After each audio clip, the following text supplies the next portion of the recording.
Bonjour à tous et bienvenue dans cette émission spéciale qui vous est proposée en direct du salon Génération Reconversion 2024.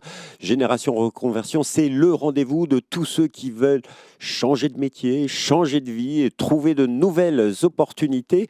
Cet événement est organisé par Transition Pro Île-de-France et nous avons le plaisir d'accueillir sa présidence incarnée par son président, Christophe Jurkev, bonjour. Bonjour. Et son vice-président, Franck Martignoni, bonjour. Bonjour. Alors, voilà, un événement important. Pourquoi fallait-il organiser Génération Reconversion, cher président ?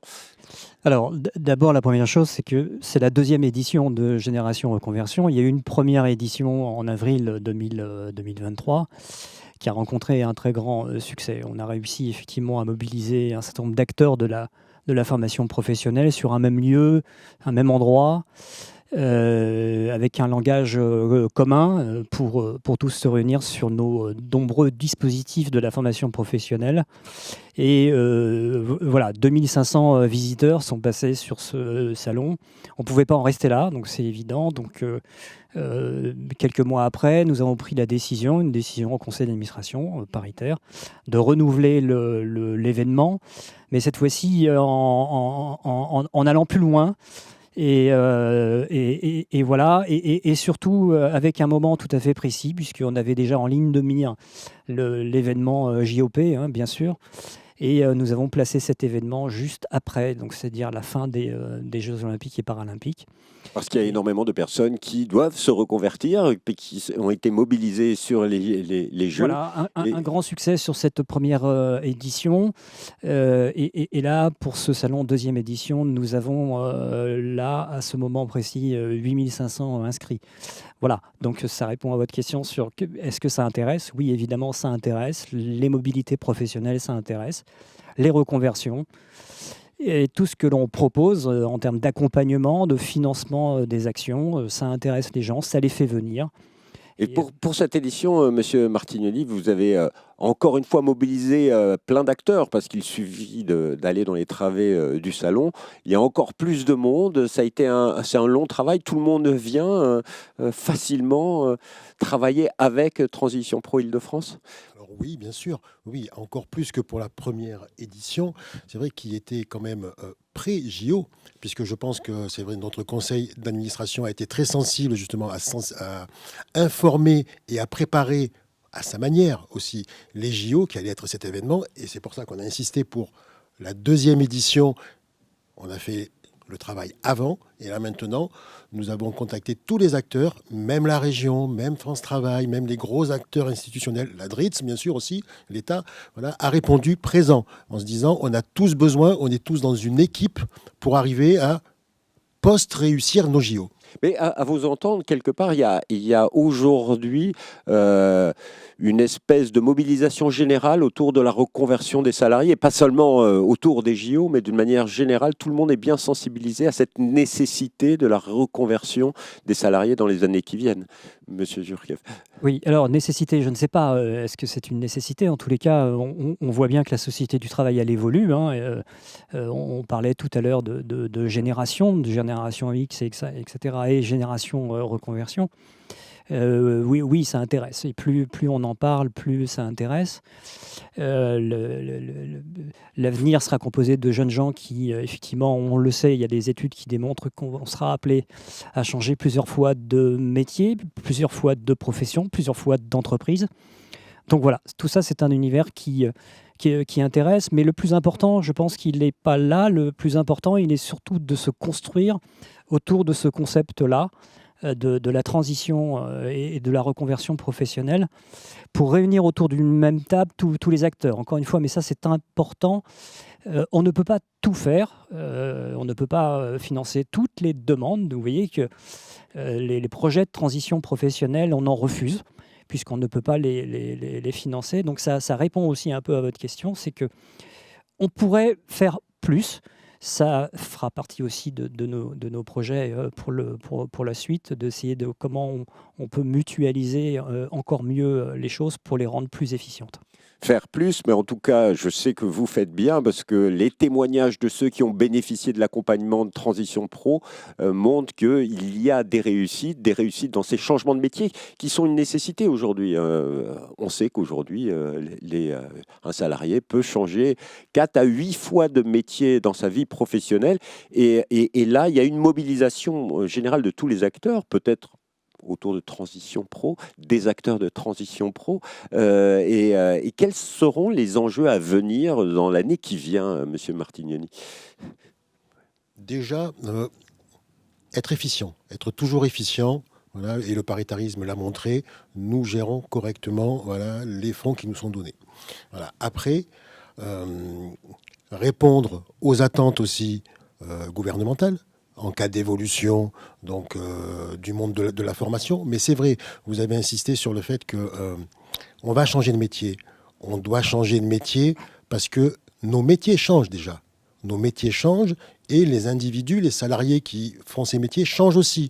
Donc ils évoluent, ils ont de nouvelles appétences, de nouvelles envies et on leur en donne la possibilité pour pouvoir s'épanouir et à travers leur épanouissement, participer au développement des entreprises. Voilà, alors là on parle d'évolution, on va dire presque normale, ou des évolutions, des changements, des reconversions choisies, mais il y a aussi quelque part aussi des reconversions subies, que ce soit pour des raisons économiques, mais surtout aussi pour des raisons de santé, parce qu'avec l'allongement de l'âge de la retraite, a priori, tout le monde ne pourra pas faire son métier après 60 ans. Oui, tout à fait. Alors, oui, il y a un nouveau dispositif assez récent sur l'usure professionnelle. Et c'est vrai que nous l'avons mis en place. Rapidement, les équipes ont su s'adapter.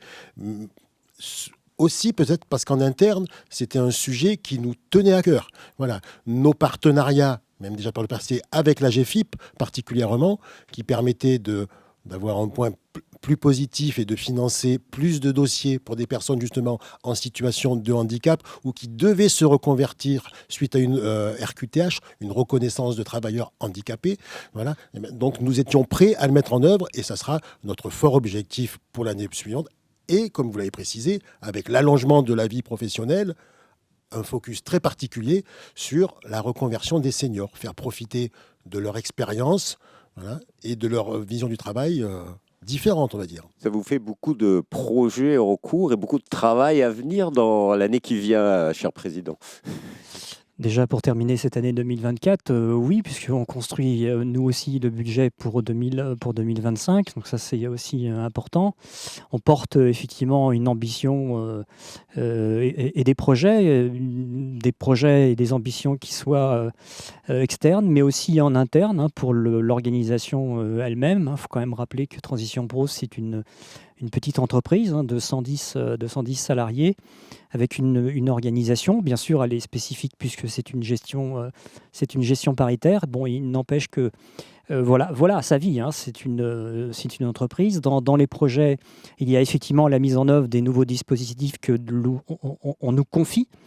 Il y a aussi la gestion des anciens dispositifs, même si le congé individuel de la formation a disparu. Le projet de transition professionnelle y ressemble quand même beaucoup. La nouveauté, c'est qu'aujourd'hui, nous avons quand même des moyens de plus en plus contraints. On n'a plus les mêmes moyens que l'on avait avant, avec des réductions budgétaires que tout le monde connaît aujourd'hui, en tous les cas beaucoup d'acteurs.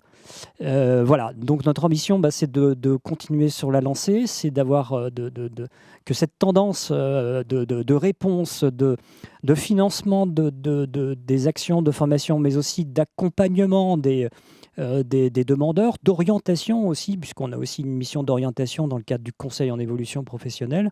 Voilà, tout ça, ça fait partie des projets. Ça mobilise aussi bien les permanents de l'association en interne, encore une fois avec une organisation qui est structurée, qui est géré par notre directeur Stéphane Mass et puis son CODIR.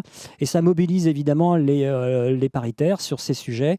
Un nouveau dispositif, quand on doit le mettre en œuvre, il faut aussi que nous nous structurions pour le mettre en œuvre, encore une fois, avec le plus d'efficacité possible, puisque dans nos projets, nous avons aussi la mise en place d'un système de management de la qualité qui va nous permettre de mieux évaluer ce que l'on fait.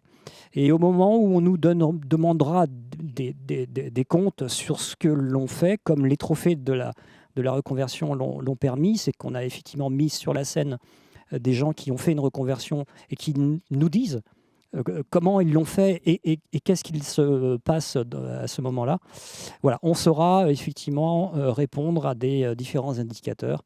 Et voilà. Mais en tout cas, le sentiment général, c'est qu'aujourd'hui, en Île-de-France, autour de la reconversion, tous les acteurs sont bien mobilisés et il y a vraiment des solutions avec Transition Pro, leur site internet www.transitionpro-ile-de-france-idf.fr.